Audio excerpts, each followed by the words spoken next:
যদি কেউ এটা নিয়ে বিরোধিতা করতে কিছু বলে আমার কাছে পাঠাবেন, 2 মিনিট আমার সাথে ইটালিয়ান ভাষায় কথা বলবে, আমি দেখাই দিব যে এখানে 100টার মধ্যে 99টা ব্লগার আউট হয়ে যাব। সে ভালো করে ইটালিয়ান ভাষা জানে না, তার কথা ধরে অনেক লোক হতাশা হইতেছে। আগে তুই ব্লগার, তুই এই প্রেমের সৌজন্য বা এগুলা নিয়ে যে তুই ব্লগ করস, তুই আগে নিজে ভাষা শিখ, তুই আগে নিজে ঠিক হ, এরপরে মানুষকে উপদেশ দিবি।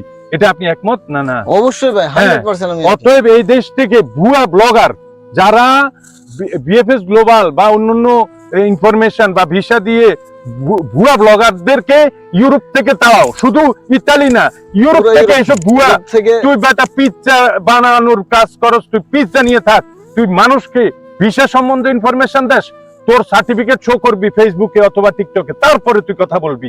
এদের বিরুদ্ধে আইনানুগ ব্যবস্থার দাবি জানাচ্ছি আমরা সবাই বাঙালিরা। ধন্যবাদ সবাইকে। আসসালামু আলাইকুম।